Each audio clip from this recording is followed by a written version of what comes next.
Paul Grayson is with us to reflect on the first defeat of the season. Paul, obviously disappointing, but quite a number of positives to be taken from the game. Yeah, it's usually disappointing. You do all your preparation and planning for the year, and we've come up short. We lost to Kent.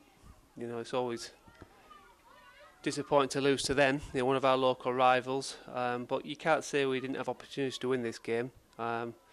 Ultimately, probably day one cost us when we were 49 for 6. We got a respectable score in the end through James Foster's brilliant knock and some contributions down the order. So, it's, our first innings has been our Achilles heel for 2 or 3 years now. We don't get enough runs on the board first innings. That costs you batting points and it costs you results ultimately. So, something we're going to have to keep an eye on.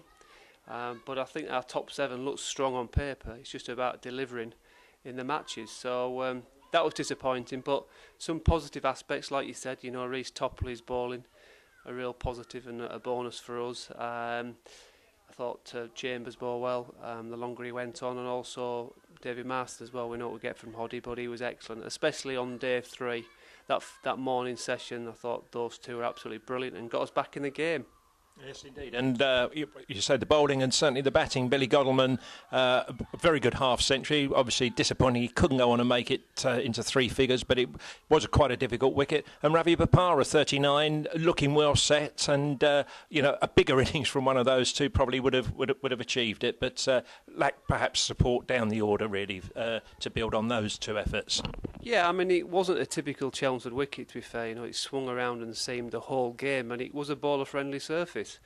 All the batsmen on both sides really struggled with the conditions and never really felt at ease while they were in the middle. Yesterday when we went out to chase those runs down, we all felt very confident we could do that. It just needed someone from our top order, our top 4, to make 100. Pleasing that Billy looked in good form and played well, but also very disappointed that he never went on and made 100 for us, because I think if he'd done that, with some contributions from the middle and lower order, would have probably got those runs. So as far as I'm concerned, and the rest of the boys feel very deflated today because it was a missed opportunity, and we got ourselves back in the game, and we've done it a few times in the last 2 or 3 years where opportunities have come our way and we've not taken it. So we need to be more ruthless as a group, and when we get on top, really crush the opposition. Well, maybe a new face coming into the squad for Thursday's game from our paceman from South Africa. You must be delighted to have his experience to call upon and boost the pace attack. Yeah, absolutely. You all know that 4-day cricket's our priority this year, to get back in Division 1 next year.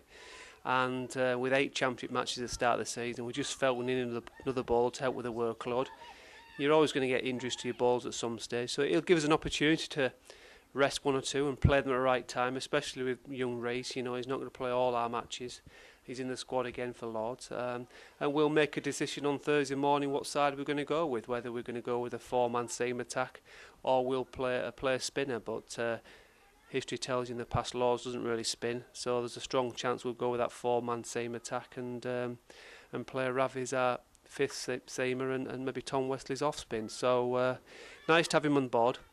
And also there's good competition around the place. I think last year when we were out of form and struggling, 1 or 2 players stayed in the side out of form, mentally not in a good place, where we know this year on the batting fronts there's Patini not playing, he's playing well at the moment.